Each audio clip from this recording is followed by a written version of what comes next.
Welcome. I'm Catherine Magana here with Rachel Ivanovich, Vince Stefano, and Greg Carroll, where we're here to provide you insights on the markets, investing, tax planning, and much more.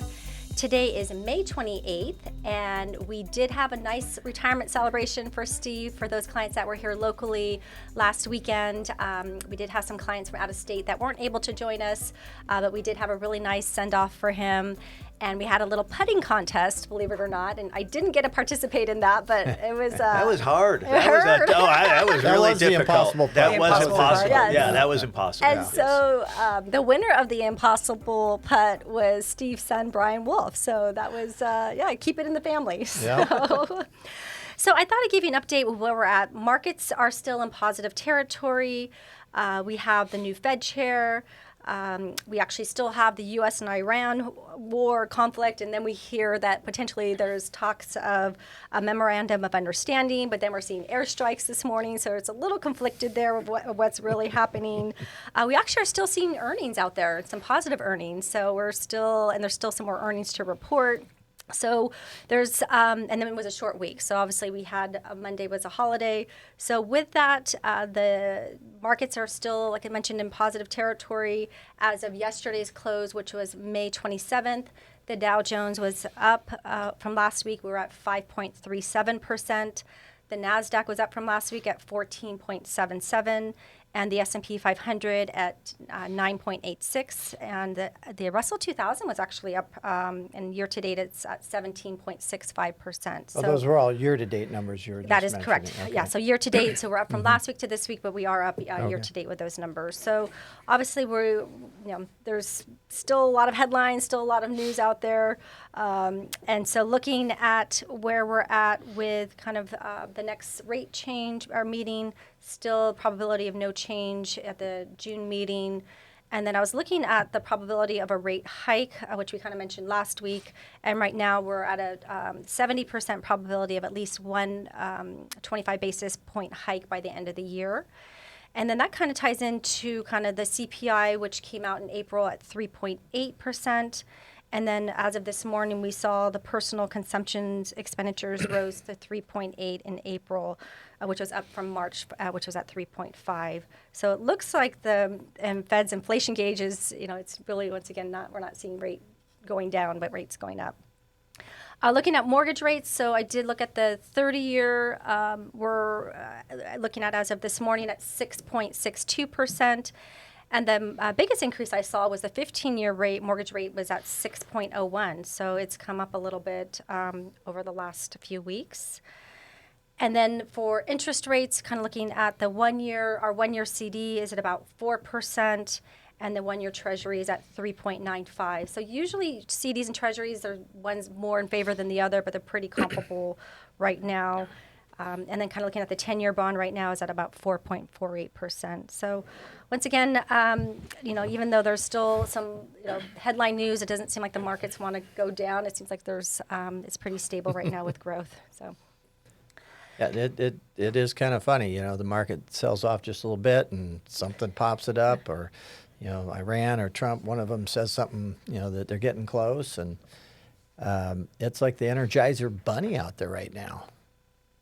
Well, it's tough to keep a good market down, I guess. But, it's interesting how there's been a lot of talk recently about market complacency and concentration risk. And, Catherine and I have been meeting with some clients recently, and, we've talked about that. We've talked about how a lot of the, sectors, especially the technology sector, over the past 6 to 8 months has become very heavily weighted in a lot of portfolios. And it's not because of buying more stock. It's simply because of appreciation. But it's interesting, even with that complacency and concentration risk, I'm going to quote Larry Kudlow.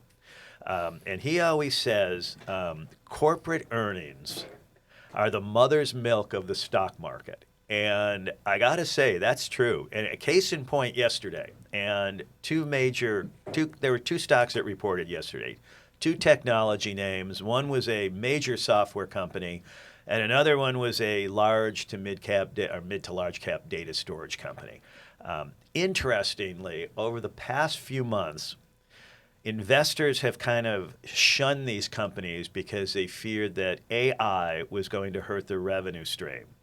And as we've been saying, hey, listen, companies have been coming out saying, that they think they're going to monetize a lot of their AI capex over the second half of this year and on into 2027.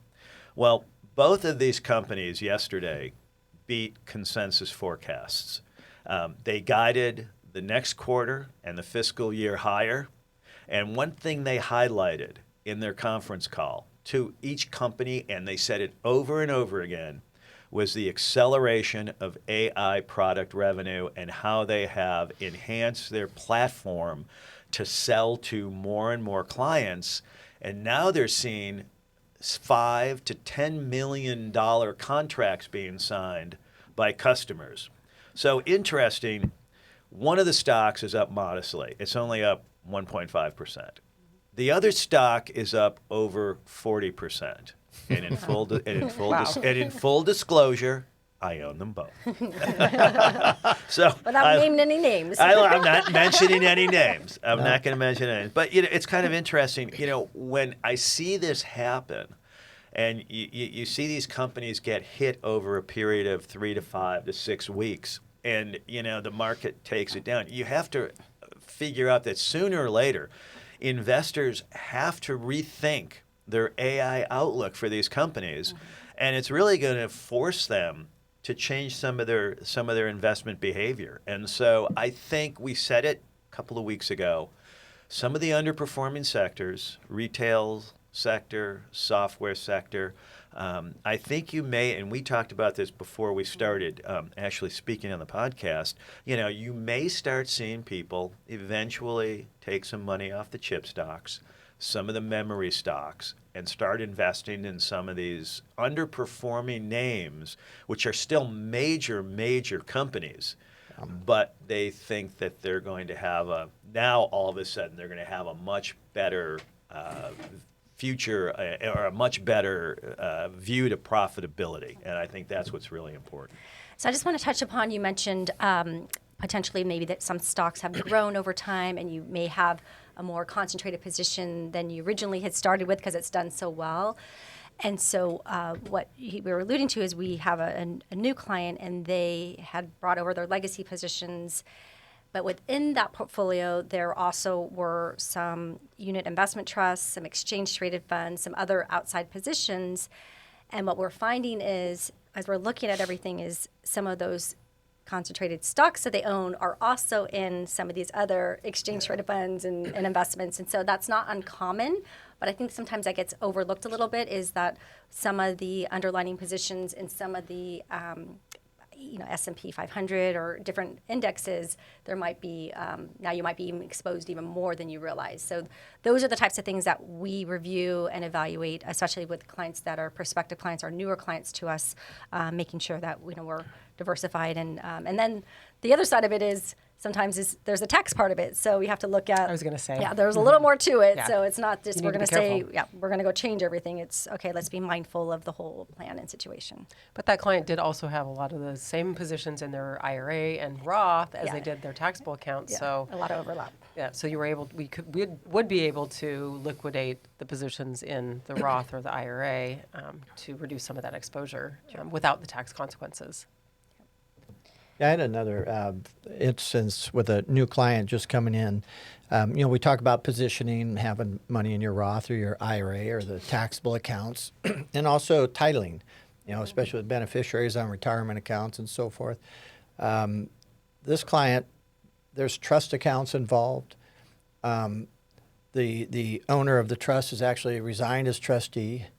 So the sons are the trustees now, but they're not on the account, but they're managing the account. Just be careful. I was going to touch on that. Don't just add them because it can trigger adverse tax consequences. Right, but well, Titling. they have been listed as the trustees with their trust, but Not owner.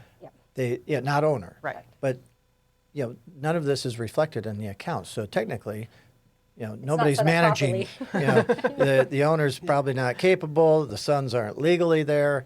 There's some other trusts involved, irrevocable trusts, and money's coming out of those. And I'm like, well, what's the purpose of the money being in there? A lot of times it's protection against creditors and so forth. So, some people do it on their own, but they actually were working with a financial service company, not very closely, clearly. But, it's always good to review titling, ownership, trustees, beneficiaries. It's something you want to, not forget about. And review it with your advisor, With your before you advisor. make any moves. Yeah. Because I did have that happen with 2 clients this last week that wanted to be added as owner to their parents' home while the parent was still alive. And I just said, time out. Before you make any moves, let's talk this all the way through, because that can trigger potentially very, very adverse tax consequences for you, not only income tax, but also property tax.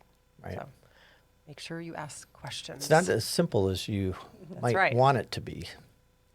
That sounds like it's easier just to pick really good stocks as opposed to But you have to make sure your accounts are titled properly. That's the takeaway.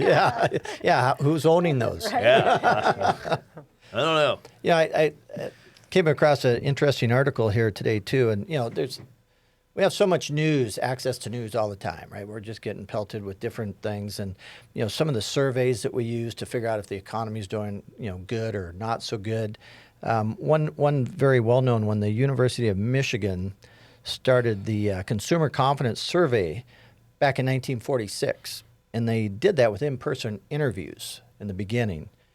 In 1978, they decided they would start doing it with phone calls, and they would do different cross sections of the the economy, looking for age groups, income levels, education backgrounds, rural, urban, and so forth. Since 1978, 2 years ago, in July of 24, they decided to change it again, and they're going to collect the data online. And there's a lot of reasons: flexibility, precision, population coverage. But what they found, the respondents are 66% Democrats and 33% Republican.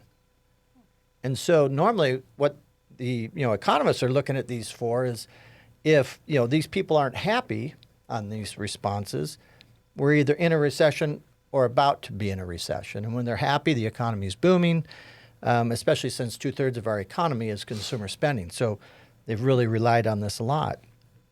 But when you start getting it politicized one way or the other, if you're 2/3 one way and 1/3 the other, well, the 2/3, if they're happy, if their people are in charge, they're probably happy and going to respond favorably. What just happened, this reading just came the lowest since 1946. What was the number It like below 50. on the consumer confidence? Yeah. Well, it's interesting. So since 1946. But if you look at the Conference Board Consumer Confidence Survey is actually at the highest of the year right now. So, you really got to understand who's putting surveys together, how these reports are coming out, because unfortunately things are getting really, there's a lot of politics at play nowadays. Well, and you're seeing it interesting. in the news every day, too. Interesting about consumer confidence, and if that number is getting lower, there was an article in the Wall Street Journal today, and it was kind of interesting. It was talking about how the auto industry is lowering their, I don't know if you saw that, how they're lowering their prices on a number of their more popular cars, because once they found that the sticker price gets over $50,000, all of a sudden, sales go in the tank. So what they're trying to do is they're trying to get some of the more popular cars and trucks in I think it was the 30 to 35,000 range. I think another thing that they were noticing or commenting on was the price of gas and all these variables, and they're thinking that instead of new cars, maybe used cars, and I mean, and you said maybe they have to reprice some of their new cars.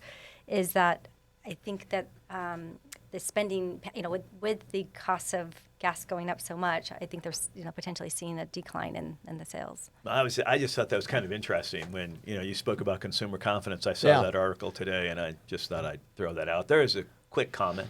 Yeah, well, another part of this report here was that if we're at the lowest level, if people are that upset about how life is, 3.6 million Americans just jumped on an airplane over the holiday weekend, with many more people driving around. So, gas prices are high.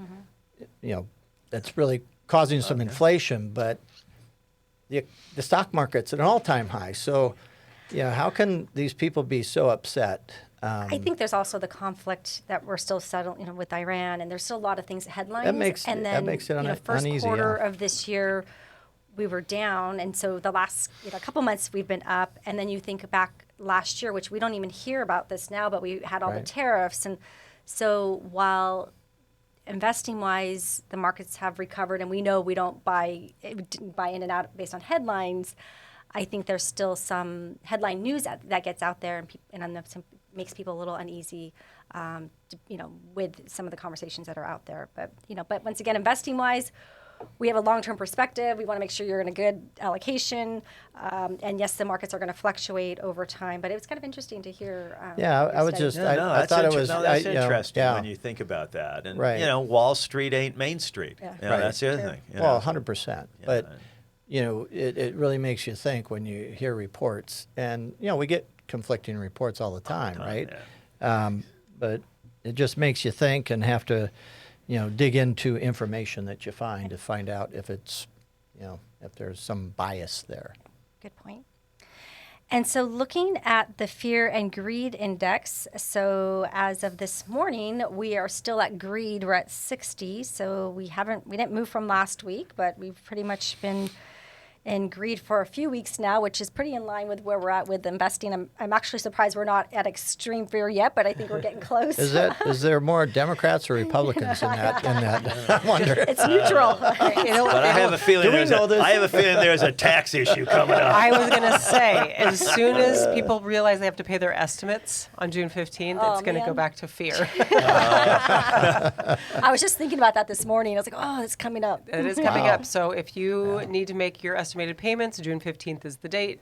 They really want you to pay your payments online.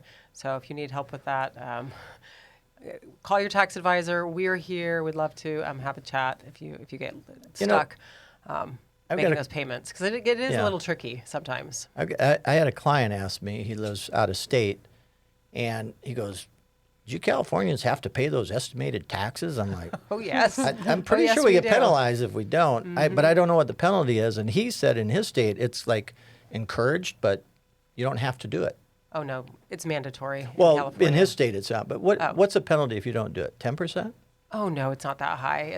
I would have to look up the exact penalty, and it has gone up. I think if you pay late, so after April 15th, it's 0.5% per month until you pay it. Per month. But yeah, that may be so IRS. Like 10% if you waited till you did your taxes next year, right? Yeah. I mean, that would be so he's a couple $100 maybe. But I don't encourage that.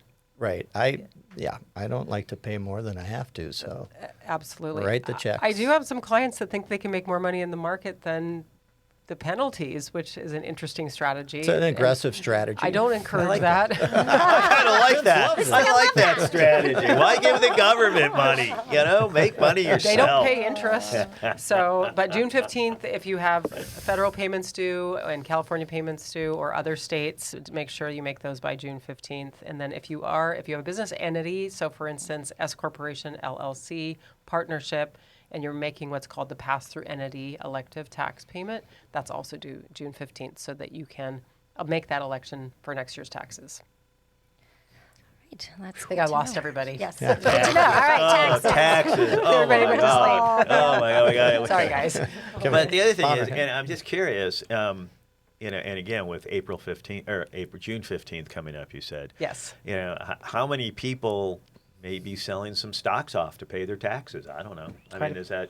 Yeah. That probably comes into play a little bit. Not I'm that sure a little. I'm not sure how much not a estimated lot, taxes though. are. Not a lot. I don't think that many people. A lot of my pay clients have estimated. tax accounts where they just have money socked away. And it's already allocated in the already budget. allocated in the budget for, That's cool. maybe it's in There a you go. money market or something, earning something.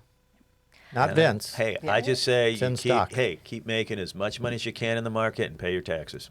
There you go. There you go. I like it. All right. Well, I think that concludes today's podcast, and we thank you for joining us. And next week we're going to be in June, so we'll see you next week. June. Happy investing. Please stay tuned for important disclosures. The opinions expressed in this program are for general informational purposes only and are not intended to provide specific advice or recommendations for any individual or on any specific security. It is only intended to provide education about the financial industry. To determine which investments may be appropriate for you, consult your financial advisor prior to investing. Any past performance discussed during this program is no guarantee of future results. Any indices referenced for comparison are unmanaged and cannot be invested into directly. As always, please remember investing involves risk and possible loss of principal capital. Please seek advice from a licensed professional. WWM Financial is a registered investment advisor with the SEC.